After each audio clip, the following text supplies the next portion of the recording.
आज भारत की विकास यात्रा का एक महत्वपूर्ण पड़ाव है। ये 140 करोड़ भारतीयों की आकांक्षाओं का बजट है। ये हर भारतीय के सपनों को पूरा करने वाला बजट है। हमने कई सेक्टर्स युवाओं के लिए खोल दिए हैं।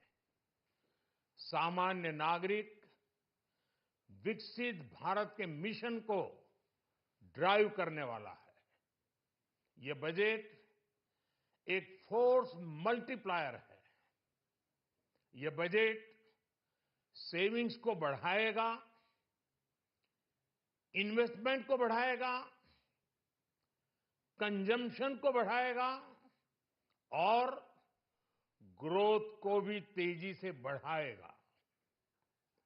मैं वित्त मंत्री निर्मला सीतारमण जी और उनकी पूरी टीम को इस जनता जनार्दन का बजट, पीपल्स का बजट, इसके लिए बहुत बहुत बधाई देता हूं। साथियों, आमतौर पर बजट का फोकस इस बात पर रहता है कि सरकार का खजाना कैसे भरेगा, लेकिन ये बजट उससे बिल्कुल उल्टा है। लेकिन ये बजट देश के नागरिकों की जेब कैसे भरेगी, देश के नागरिकों की बचत कैसे बढ़ेगी और देश के नागरिक विकास के भागीदार कैसे बनेंगे, ये बजट इसकी एक बहुत मजबूत नींव रखता है। साथियों, इस बजट में रिफॉर्म की दिशा में महत्वपूर्ण कदम उठाए गए हैं। न्यूक्लियर एनर्जी में प्राइवेट सेक्टर को बढ़ावा देने का निर्णय बहुत ही ऐतिहासिक है। ये आने वाले समय में सिविल न्यूक्लियर एनर्जी का बड़ा योगदान देश के विकास में सुनिश्चित करेगा। बजट में रोजगार के सभी क्षेत्रों को हर प्रकार से प्राथमिकता दी गई है। लेकिन मैं दो चीजों पर ध्यान आकर्षित करना चाहूंगा। उन रिफॉर्म्स की मैं चर्चा करना चाहूंगा जो आने वाले समय में बहुत बड़ा परिवर्तन लाने वाले हैं। एक, इंफ्रास्ट्रक्चर स्टेटस देने के कारण भारत में बड़े शिप्स के निर्माण को बढ़ावा मिलेगा। आत्मनिर्भर भारत अभियान को गति मिलेगी और हम सब जानते हैं कि शिप बिल्डिंग ये सर्वाधिक रोजगार देने वाला क्षेत्र है। उसी प्रकार से देश में टूरिज्म के लिए बहुत संभावना है। महत्वपूर्ण 50 टूरिस्ट डेस्टिनेशन, वहां पर जो होटल्स बनाएंगे, उस होटल को पहली बार इंफ्रास्ट्रक्चर के दायरे में लाकर टूरिज्म पर बहुत बल दिया है। इससे हॉस्पिटैलिटी सेक्टर को, जो रोजगार का बहुत बड़ा क्षेत्र है, और टूरिज्म जो रोजगार का सबसे बड़ा क्षेत्र है, एक प्रकार से चारों तरफ रोजगार के अवसर पैदा करने वाला एक क्षेत्र को ऊर्जा देने वाला काम करेगा। आज देश विकास भी, विरासत भी, इस मंत्र को लेकर चल रहा है। इस बजट में भी इसके लिए भी बहुत महत्वपूर्ण और ठोस कदम उठाए गए हैं। 1 करोड़ पांडुलिपियों के लिए संरक्षण के लिए, मैन्युस्क्रिप्ट के लिए ज्ञान भारतम मिशन लॉन्च किया गया है। साथ ही भारतीय ज्ञान परंपरा से प्रेरित एक नेशनल डिजिटल रिपोजिटरी बनाई जाएगी। यानी टेक्नोलॉजी का भरपूर उपयोग किया जाएगा और हमारा जो परंपरागत ज्ञान है उसमें से अमृत निचोड़ने का भी काम होगा। साथियों, बजट में किसानों के लिए जो घोषणा हुई है वो कृषि क्षेत्र और समूची ग्रामीण अर्थव्यवस्था में नई क्रांति का आधार बनेगी। पीएम धन धान्य कृषि योजना के तहत 100 जिलों में सिंचाई और इंफ्रास्ट्रक्चर का डेवलपमेंट होगा।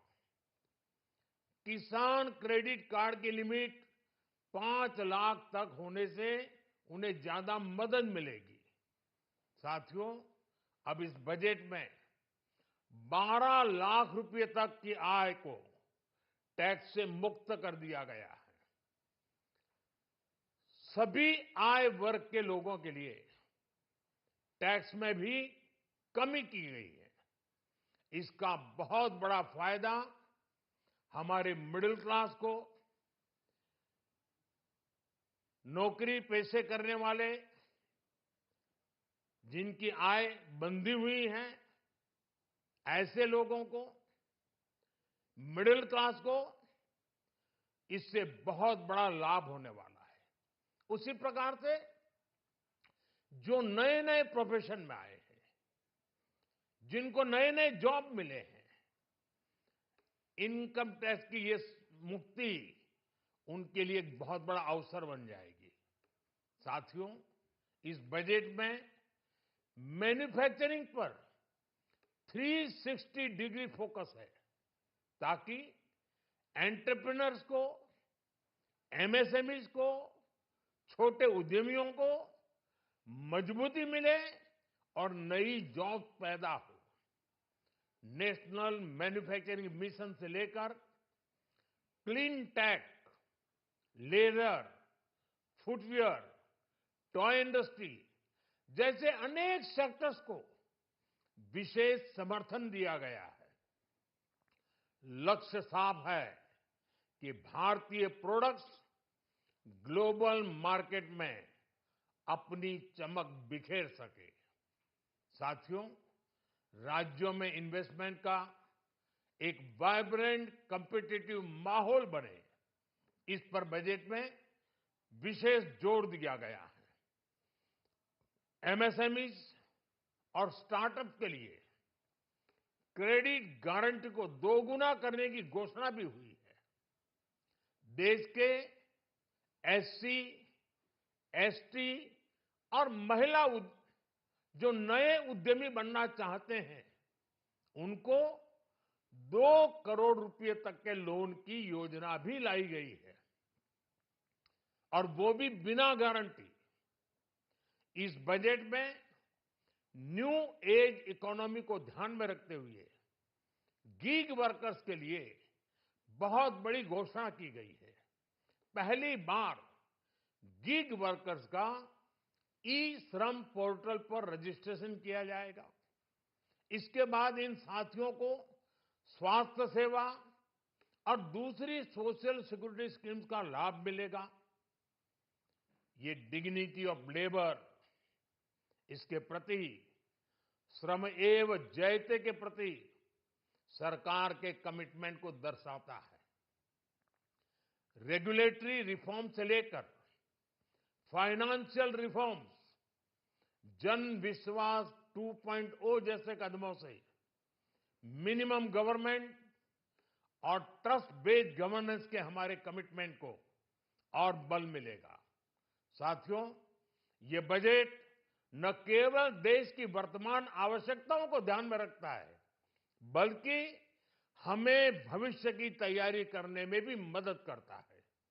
स्टार्टअप के लिए deep tech fund, geospatial mission और न्यूक्लियर एनर्जी मिशन ऐसे ही महत्वपूर्ण कदम है। मैं सभी देशवासियों को एक बार फिर इस ऐतिहासिक पीपल्स बजट की बधाई देता हूं और फिर एक बार वित्त मंत्री जी को भी बहुत बहुत बधाई देता हूं। बहुत बहुत धन्यवाद।